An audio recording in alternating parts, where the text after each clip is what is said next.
We used to believe that God's whole reason for calling us was to be conformed into His image. Romans 8 verse 29. But we've come to understand that God's calling is far more extensive than that. The real reason for our calling is to rule and reign as kings and priests with Christ in the coming millennial kingdom, and after that for eternity. Both Genesis 1 verses 26 to 28 and Revelation 5 verses 9 to 10 confirm that we were created for this very purpose. Being conformed into His image is critically important. Being a living example of Christ is what will bring others to Him. But the real purpose for our calling is to have positions of authority alongside of Christ in the coming kingdom. But here's the catch.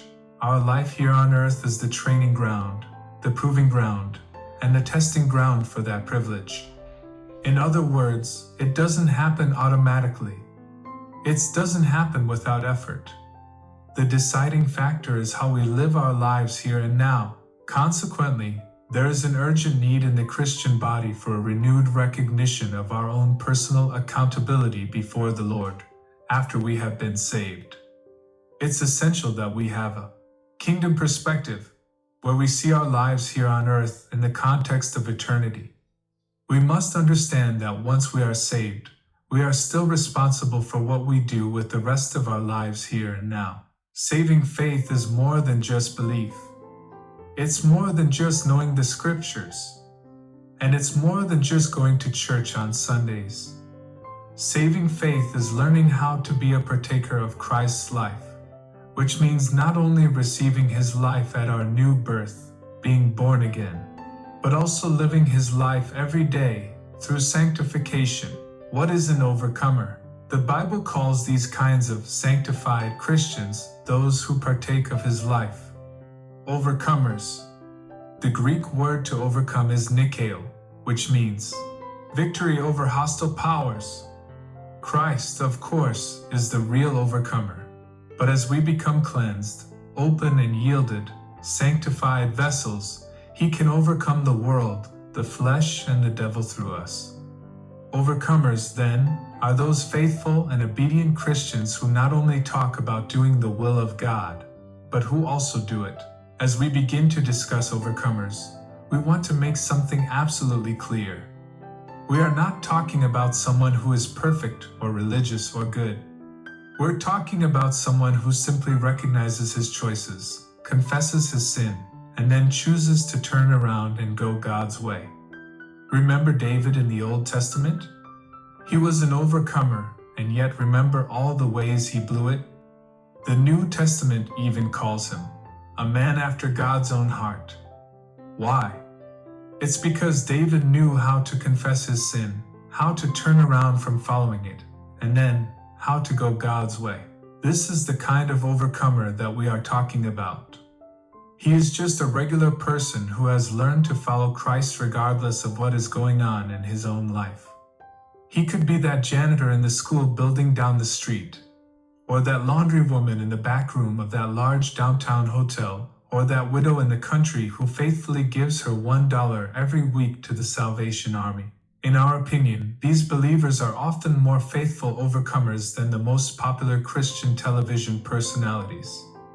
In no way is being an overcomer dependent on our socioeconomic status, our educational abilities, or our years as a Christian. Being an overcomer simply depends upon our own moment-by-moment choices. Why is being an overcomer so important? Okay, so why is learning about being a faithful overcomer so important? Why make such a big deal about it? It's important because the Bible teaches us that overcomers are the only ones who will inherit the millennial kingdom and possibly rule and reign with Christ. They are the ones who will have various levels of responsibility in the coming kingdom. Now, don't misunderstand me. We believe that all Christians will be a part of the rapture. All Christians will enter the millennial kingdom. And all Christians will be with Christ. We have that eternal security. But only the faithful overcomers, the ones who have fulfilled the conditions set down by God in His Word, will inherit and have positions of authority in that kingdom. Some of those conditions are found in Romans 8 verse 17. 2 Timothy 2 verse 12, Matthew 24 verses 45 to 47, Galatians 5 verses 19 to 21, James 2 verse 5 and 1 Corinthians 6 verses 9 to 10.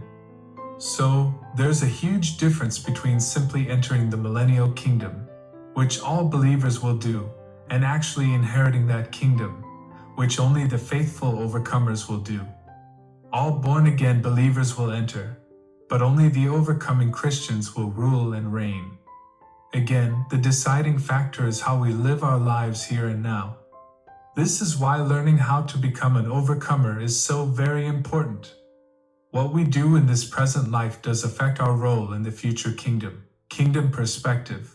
At the beginning of the church age, this kingdom perspective, that we are being trained here to rule and reign with Christ there, was the central message and the prevailing thought taught throughout Christendom.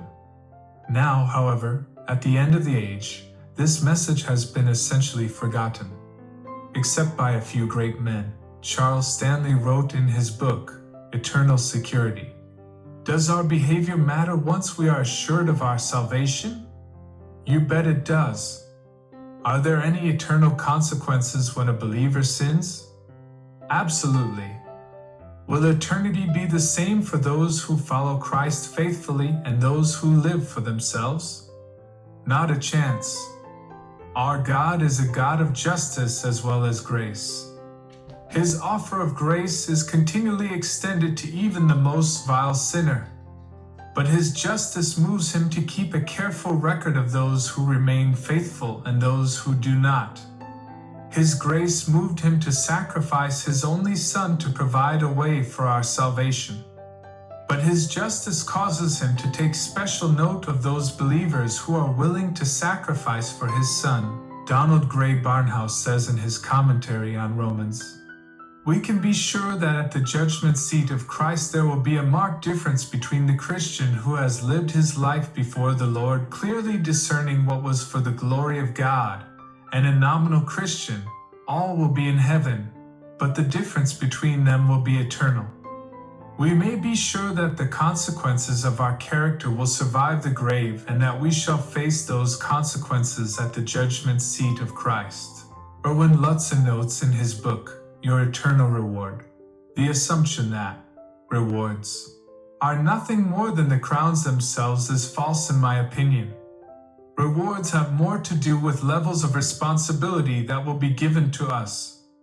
When we become like him, we will be qualified to share with him in the inheritance and to work with him in important positions of high responsibility over the whole universe. Tim LaHaye, pastor and the author of the Left Behind series and 50 other books, says in his book, The Popular Bible Prophecy Workbook, apparently Christians will be assigned to specific areas of service in the kingdom directly proportionate to the amount of good works performed while alive on earth.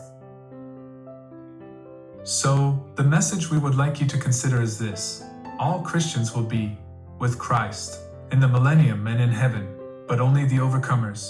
Only those faithful and obedient ones who recognize their choices and allow Christ to live his life out through them will inherit that kingdom and have positions of authority there. It's grievous that the church today seems to be relying upon the illusion that being born again and bringing others to Christ is the ultimate goal of preaching the gospel. It's not. It's just the beginning. Working alongside Christ in the coming kingdom is the final and ultimate goal. Paul even tells us in Philippians 3 verse 14, it's the prize of the high calling of God. May we be good stewards.